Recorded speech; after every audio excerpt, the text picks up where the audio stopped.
In this series of 4 lessons, I've been daring you to be your real self. The title of tonight's lesson is Rediscovering the Life of the Spirit. And for most of us, it is discovering for the first time that there is the life of the Spirit. Albert Schweitzer was a clergyman, a philosopher, a physician, a music scholar, great depth, understanding. He was a missionary. He was a genius and a mystic. He had transcended the normalcy of his human condition, of his humanness, and spoken, lived, and worked, and taught, and created from that greater part of himself. Listen to what he said. We do not have enough inwardness. We're not sufficiently preoccupied with our own spiritual life. We lack quietness. And this not only because in our exacting, busy existence it is difficult to obtain quietnesses, but because ignoring the importance of our spiritual life, we do not take pains to secure it. Being too easily contented with living our lives as unrecollected people who merely aim at being good. The word recollect means to calm or control ourselves. Being men and women who have never learned to calm or control ourselves, to take charge of our consciousness. We have been people who've tried to control outer things and have not learned that there's a whole dimension within ourselves that needs the fullness of our attention and our commitment. Being too easily contented with living our lives merely aiming at being good and knowing all the time that we couldn't be. When you were a kid, did your mother not say to you, now be good, now be good? And if you went to the Catholic school, the nun said, now be good. And you already knew you weren't going to make it. That no matter how good you were, it was not going to be good enough to get you where goodness was supposed to cause you to go. And finally, you just quit being good, whatever that was. The spiritual life is not about being good, although that really is a side effect of it. It's about taking charge. It's about coming to understand that there is a dimension of ourselves, the kingdom of heavenly things. It's the place where we meet God.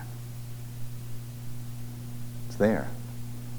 And where we find it is in the world. Remember when Jesus said, be in the world, but not of it. Not of it. I received a fax today. It's a cartoon. Arthur's Problem Clinic. And she is talking to Arthur. And she said, Arthur, I don't have any problems in my life. What does this mean? And Arthur said, it means that you're not doing it right. And Pat Gallinger, who is one of our West Coast members, wrote underneath, and she said, Dear Jack, I guess I'm doing it right. Meaning, of course, that she just came face to face with today's problems. Sure. Problems are wonderful because it's in the facing of them that we ultimately come to understand and to accept our personal powerlessness. Isn't it? Sure. If we could control the world, we'd do it. It's life's normal events that ultimately undo us. But it is not our undoing that happens. It is the beginning of the process of transformation. And the steps that I've been sharing with you are steps that will transform you. How would you like to forego the disaster of a fate? And by fate, I mean a fixed future. Isn't that what you have feared? A fixed future? Of course. How would you like to forego the disaster of a fate in favor of a destiny? And by destiny, I mean a fulfilled, meaningful, purposeful life. A life in which your goals and aspirations are achieved in a progressively higher order of manifestation. How would you like to live a life that never stops changing and growing and becoming? Would you like that? Of course you would. You hunger for it and you thirst for it. And it's possible for you to experience. And these first 10 steps to a spiritual awakening that I've been sharing with you in the 3 preceding lessons are about bringing about such a transformation in each of our lives. And before I get into the rest of the lesson, I'd like to report the amazing effect that these first 10 steps have had on the people who have gone into action, who've done them. It has been just astonishing to me how many people have come up to me or called or stopped by, just made a special trip by to tell me the role that forgiveness has played. Now I know that for years and years you've been hearing me talk about forgiveness and how essential forgiveness is if you and I wish to experience miracles. As long as we're blaming anybody for anything, we're simply not going to be very miracle-minded. But some people just this past week have had dramatic moments of forgiveness and the effect upon their lives, upon their inner lives as well as outer circumstances.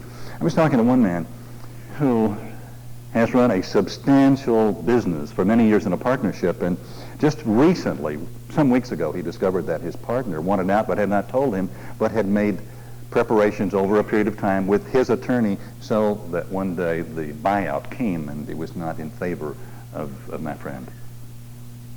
And there was much resentment, anger, and hurt because he had brought this younger man into the business as an associate and then had made him a partner.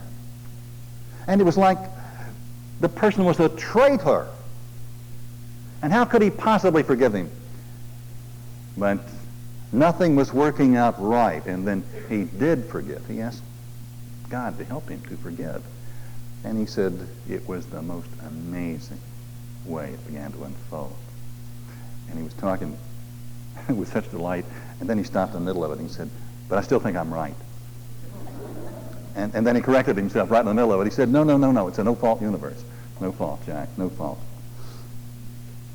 Amends. How many of you have made amends just this past week? A moment of amend-making can be a magic moment. And you've come up to me, and in some cases with tears in your eyes, talking about what happens when you went to someone and made your amends to them, making no mention of the things that they had done to you.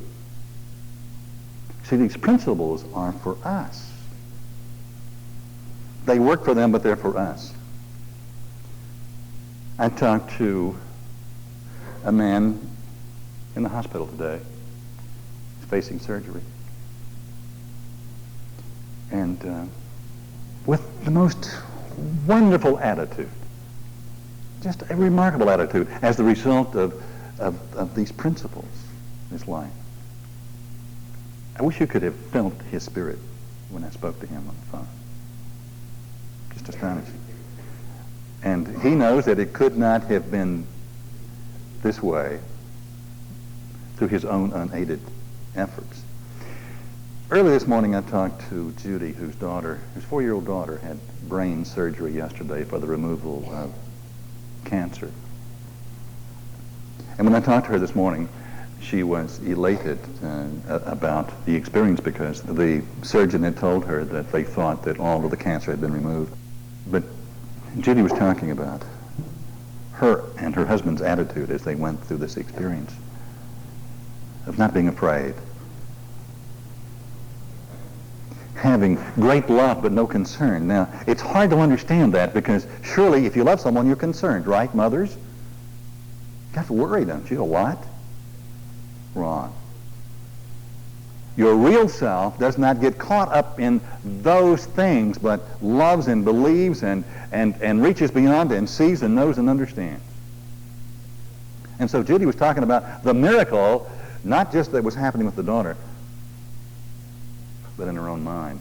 And then she called me back later in the morning to tell me that the reports were back from the lab, and it appears that all of the cancer was not removed, and that other things will have to happen.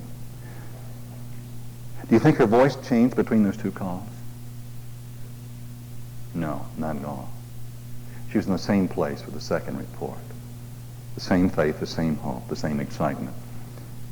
And that's a miracle. That is the miracle. To be a child of such parents, such consciousness. Step 11.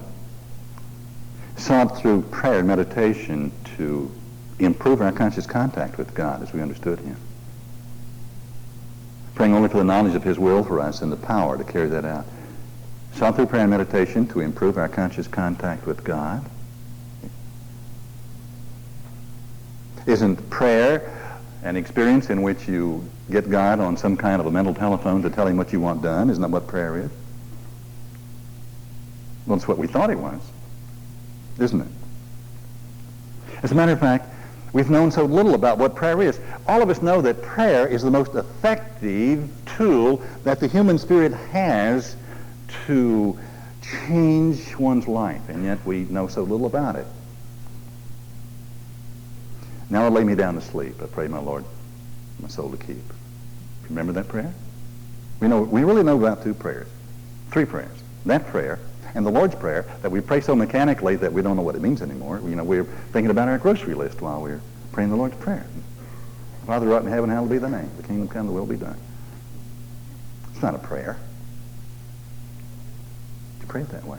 And then we have another prayer that all of us have prayed from time to time. Help me. I'm in deep trouble. Help. That might be the most effective prayer of all. Some time ago I did a 4-lesson series on the Lord's Prayer, a master guide to content living. And I hope you will get this cassette series of lessons because it talks about the essentials of real prayer as a process, really as a science of the mind. We need to know more about prayer if we're going to seek through prayer and meditation to improve our conscious contact with God. I have 3 sons, and there was a time in their lives when the telephone rang, I knew that they were not seeking a conscious contact with me. We had some moments of conversation, and then the words would always come, send money. It was a kind of a prayer. I mean, that's what we do. It's like, God, send money. Change George. Change George, God.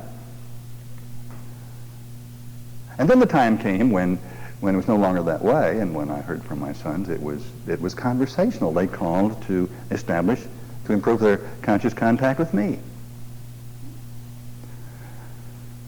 You don't mind sending money when there's a relationship. See, we're talking about a relationship. The most important thing that you and I can ever develop is our working relationship with God. And that's what prayer and meditation are about. Prayer and meditation are not about getting something to happen. Now, something happens as a result of that relationship, and oftentimes in a relationship, it's important that we let each other know what we need, isn't it? But in our relationship with God, God already knows what we need and has already answered. So prayer is not about changing the mind of God. It is about changing my consciousness. Praying only for the knowledge of His will for us and to be empowered to carry that will out. Wow, what a wonderful concept. But what discipline is going to be required? Developing this relationship.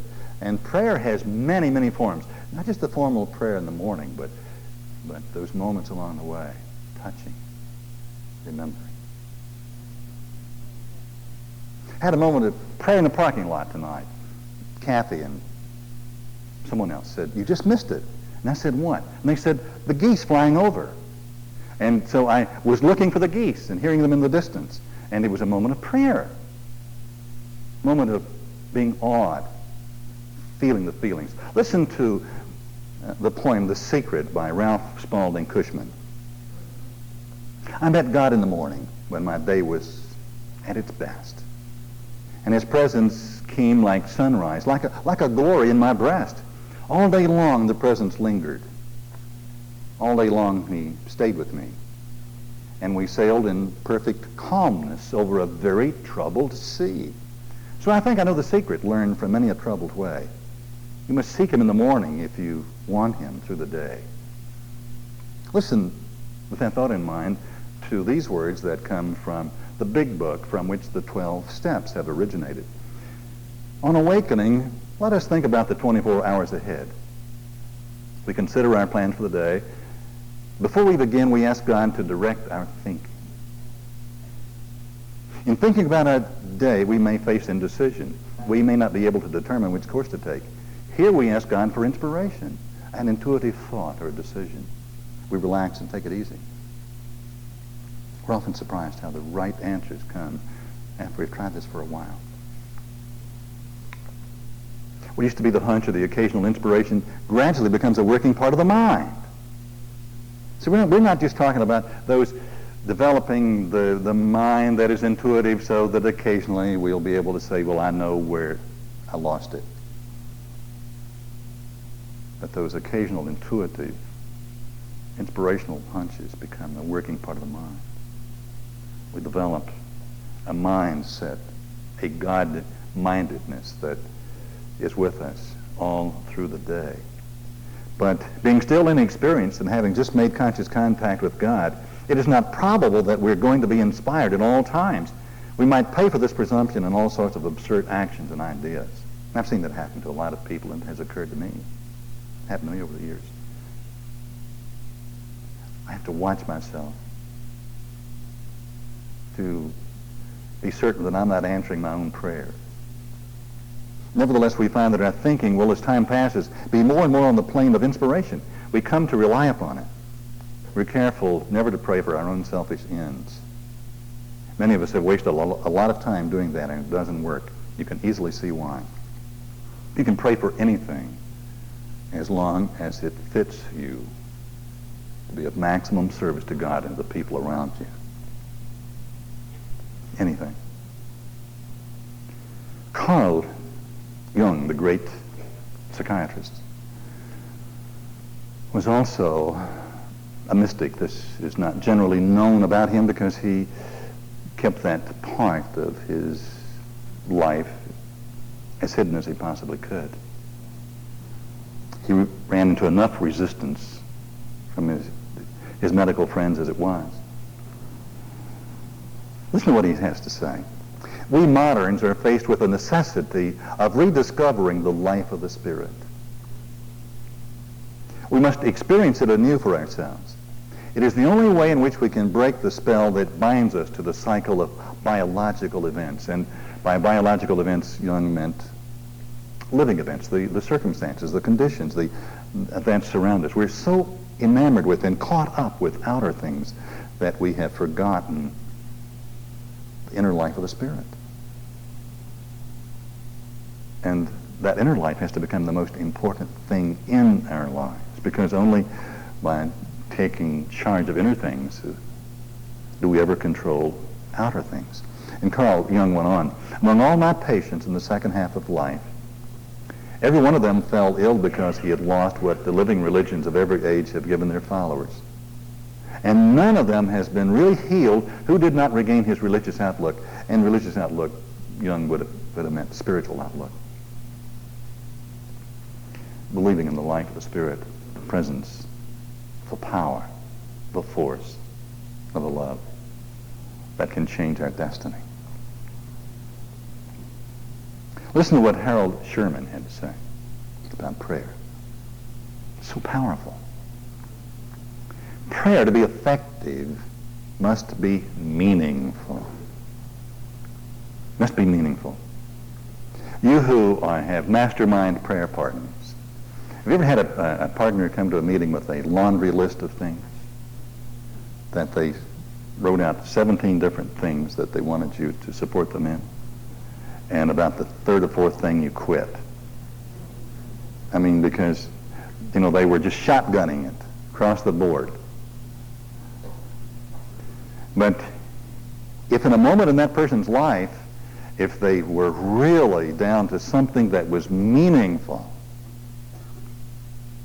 a need that had great impact and feeling, and you knew it. Boy, the support that goes out, the reaching out. So prayer, to be effective, must be meaningful. It must be so designed that your inner mind, your real self, grasps the full intent and purpose of the prayer, and is so moved by your deeply expressed thought and feeling, not only does your prayer need to be meaningful, but you need to be able to put it into words and to surround those words with feeling. Your prayer needs to be coherent to you and to someone else. Because if it is not coherent to you, then it will not be coherently received by the Spirit of the universe. And so moved by your deeply expressed thought and feeling that the highest centers of your being are touched, and the creative power within is impulsed to act in your behalf. By impulsed, Sherman meant an impelling, driving force. Suppose that you and I really believed that the things that become important to us, that we are praying about, that we're focusing on, can cause an impelling response from the force that runs the universe. Suppose we really believed that. I tell you, if we believed it, our lives would change dramatically. And that's what developing this conscious relationship, this conscious contact with God is all about. Coming to believe that there is a power that loves us and will go into action, because God cannot go into action in our lives except to the extent that we believe it. If I got a little small God with a little weak voice and a hearing aid, I'm not going to get very far. I've got to believe that this power knows, sees, and feels, and loves. There's a Persian parable that tells a story. And that parable says that we're tied to God with a rope. I like that, don't you? You're connected with God with a rope. Now, when we forget God, when we lose sight of God, we sever the relationship. That means that we lose our conscious contact. So we cut the rope. The rope is cut. I'll bet that some of you have cut the rope today. I'll bet that all of us have cut the rope today. In fact, I've got some good news for you. When you then seek or continue to improve your conscious contact with God, you have to tie the ends of the rope together, right? Now, when you tie the ends of the rope together, you use some of the rope, don't you? Use more of the rope. And the more of the rope that you use, the closer it draws you to God. Isn't that great? Let me tell you, over the years, I've had more knots in that rope. I've got the knottiest rope you ever saw, you've ever seen in your life, which means that I draw closer and closer to God. Improve our conscious contact with God. Praying only for the knowledge, His will for us. And to be empowered. Be empowered. Step 12 is into action. Having had a spiritual awakening as the result of these steps, we tried to carry this message to others, to practice these principles in all of our affairs. A spiritual awakening. Becoming aware that there's a new state of consciousness, that what the scriptures, all the scriptures have said are true, that there is a part of us that cannot and a part that can. I can do all things through Him who strengthens me. A spiritual awakening means that the old self of me has passed away or is going. And the new self of me is growing. A part that's going, a part that's growing. It has been said that there are only two kinds of people. Those who know and those who don't know. Those who know that they are spiritual beings and that there's another dimension within us, and who are working on developing their ability to function within the framework of that higher consciousness. It's also been said that you can only keep what you give away. And so we try to carry this message to others to practice these principles, all of our affairs. We saw to Kathy this morning, and she shared with me the story of going shopping last Saturday with a couple of friends, and they were at Hudson's department store. And Kathy became aware that she had cut the rope. Then she had lost her conscious contact with God. She wasn't having a Kathy day. And so she said to her friends, I want two things. The first one is to get my joy back. I lost my joy. I lost my joy. Have you lost your joy recently? Anybody? You don't need to raise your hand. You have. You can always get it back. It's always there. Because you haven't really lost it. You've just forgot to use it. It's in you. It's there in you. You can't lose it. But you can choose to use it. So she said, I want my joy back. And the second thing is to have a God moment, a God experience. And she said it was only moments later that she walked out of the dressing room to see a little 7-year-old boy there with his mother. And she said that little boy was scared to death. He was terrified. He was very uncomfortable. And Kathy recognized that fact because in her own childhood she felt the same way. But she saw and she stopped, and she did not move to frighten him or to say some things that would upset him further. She just stood and loved him. Loved him, loved him, loved him, loved him. She felt the presence of God with him. She said their souls touched, that she felt her soul touch his. And he felt it too. She could feel the comfort. Something happened to him. And Kathy went away floating. Her joy was back, and more than that, she had the God moment. The God experience was there. She tied a knot on her rope. Her joy was back. Why do you think that the process requires that we carry this message to others? Because we can't keep it unless we share it. All that you can salvage and save is what you share with other people. So there's so many ways for us to give, yes. Sometimes silently without a word, but always. Always. Tonight, I loved my waitress so much at dinner that I could hardly stand it. I did. And she didn't know it. But I knew it. And I left her a tip that just delighted her. She ran out the door to catch me.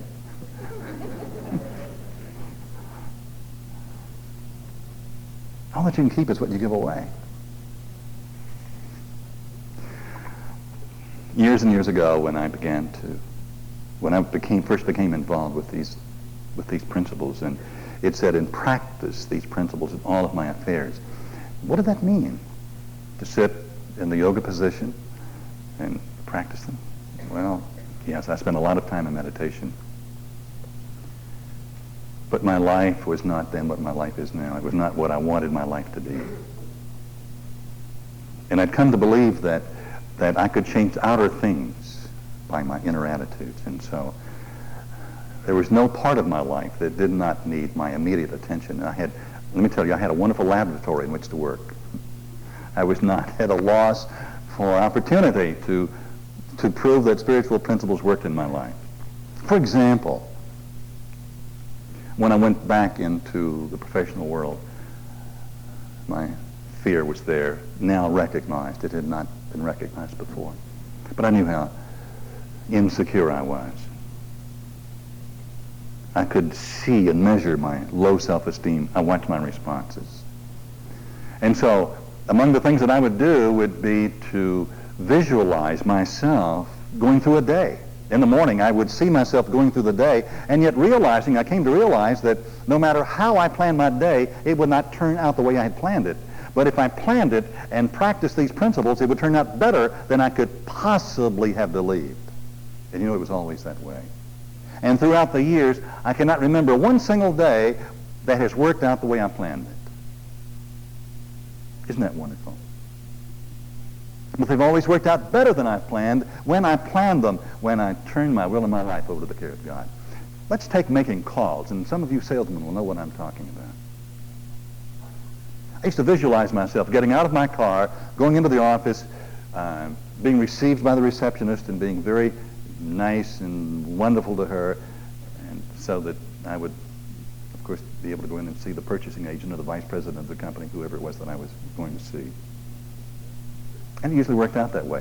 But if I had to sit in the waiting room for a while, I would visualize myself and feel myself meeting this person, going into his office, and being able to say all the things that I wanted to say better than I had ever said them before, and watching his responses almost in awe at this wonderful sales pitch that was coming from me. You'd be surprised how it worked. I mean, it really worked. But I was working on me. Working on me. Everything that I did, I had to work on me. I had to change my responses, my reactions, my concepts, my beliefs about everything that made up my life without exception. And it was the most wonderful life. My first Christmas that year. I had to decide it was going to be the most wonderful Christmas in my life, but then I had to decide what that meant. And had to make the commitment to act out the emotions and feelings. I had to plan on the Christmas that never was for me. And it worked. It was the most wonderful Christmas of my life. And major things. Oh, how I would pray and plan and dream and hope and talk to God. And sometimes get on my knees in the middle of the night after crying in my pillow and watched my life change. But my life changed exactly in proportion to the changes that took place in me. For unless I am changed, I will do these same things. I will have these same experiences again. I must be changed, transformed by the renewing of my mind.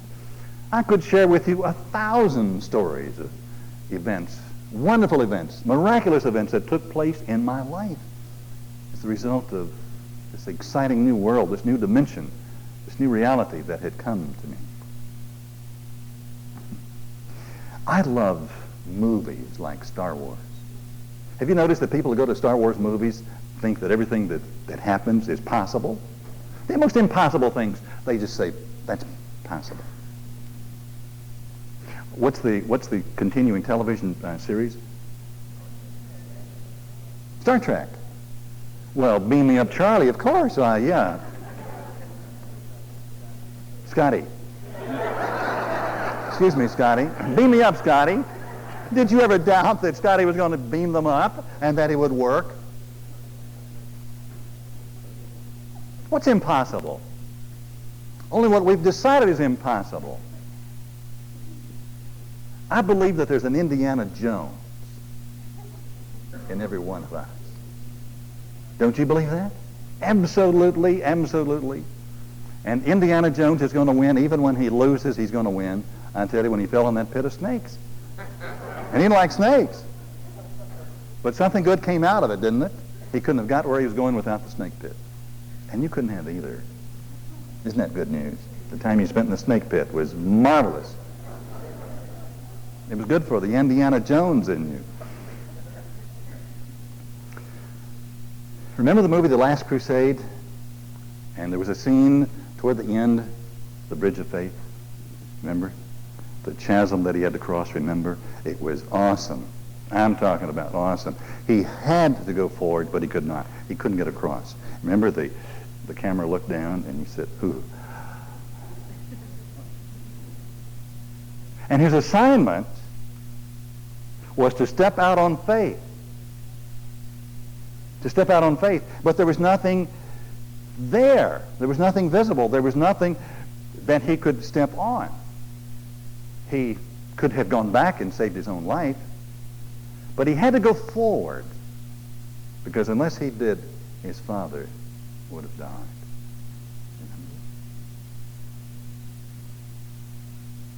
And so, in desperation, he took that step. And the moment that he took that step, you can call it a leap in faith, if you will, he stepped out, and the bridge was there. The bridge of faith was there. He walked across. But something happened when he stepped on that bridge of faith. There was a change in consciousness, a change in perspective. He saw what he could not see. He knew what he did not know. And that really is an experience that is trying to happen to all of us, to the Indiana Jones, to the real self of each of us. And I dare say that every one of us now, and I know that I do, have a step in faith to make. You do. You do. In some area of your life, you have lived in your comfort zone for so long that you can hardly bear it, and yet you will not leave it. You cannot stand it, but you cannot leave it. So you have to take a step in faith. And I know that people say to me all the time, well, if I just had the strength, I would do it. And I will say to them, do it, and you'll have the strength. Do it. And oh, how we say to God, I would jump, but I'm not sure you will catch me. Isn't that dumb? Because all of your life you've been being caught. I don't just mean found out when I say being caught. You got found out too, but I'm talking about being lifted, caught, protected. Your worst moments. Will it be less that way now? No. Let's take that step. Faith. But you see, we will not take that step as long as we're living our lives for ourselves alone. And this is the most important point that I want to make to you. Goal setting and goal achieving and prayer and meditation, this whole way of life is not just designed to improve our circumstances. If you're living it to improve your circumstances, it will not work for you. It's designed to improve your state of being. But your state of being cannot be improved unless and until you and I are as interested in, as involved with helping other persons as we are with ourselves. The spiritual life will not work for me if I'm only interested in myself. It's when I become as interested in, as involved with, as loving as my brothers and my sisters. And that is a giant step in faith and consciousness. Indiana Jones would not have taken that step except to save his father. And there's some things that you and I will not do for ourselves alone. We simply will not do it. It's not until we become willing to go that extra mile, that extra step. Fitting ourselves to be of maximum service to God and to the people around us. That step does not have to be as dramatic for us now as it was for Indiana Jones. That step can be volunteering to serve in some special way. But it's getting out of yourself, getting out of your own comfort zone. Stop serving yourself. If all day long you've been serving yourself and tomorrow you plan to serve yourself, it won't work. It simply will not work. Somewhere, sometime, being of service to other people has got to become very, very important to us. And not for what we get back for them. No string service to others. Although this is the fourth and last lesson, I want to give you an assignment. And your assignment is to, these next 7 days, to do some things that you would not possibly have done before this moment of commitment. To take that step in faith. To break out of the comfort zone. To absolutely amaze yourself. To become so changed in some area of your life by how you feel and what you say and what you do that the people around you will say, what in the world is wrong? I mean, just blow their doors off. Astonish them. Embarrass yourself. If you don't do something that is so grand that it embarrasses you, you haven't done it yet. You're still in your comfort zone, protecting your ego. I'm talking about going into action to demonstrate that you are an Indiana Jones at heart. There's a real self in you. Dare. I dare you to do it. And even as I speak to you, you know some areas in which you can and in which you should, and now make the commitment, in which you will do it. You will do it. You will do it.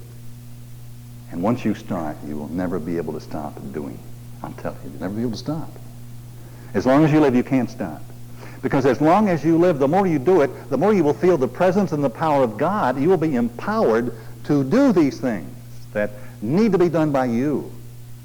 To think the thoughts and feel the feelings that are waiting to be felt in you and through you. Dare to be your real self. The real self.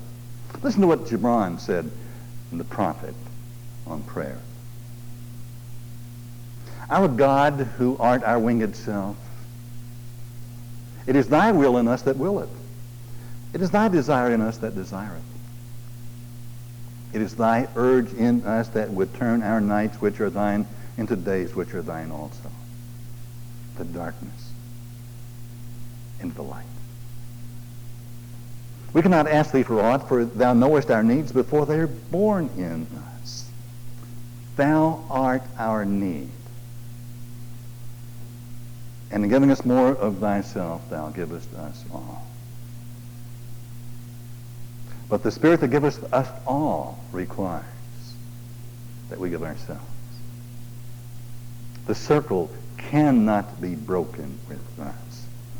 And if you will look at your life, and if you look at your misery, if you look at your suffering, if you look at your fear, you'll see that right there the circle was broken.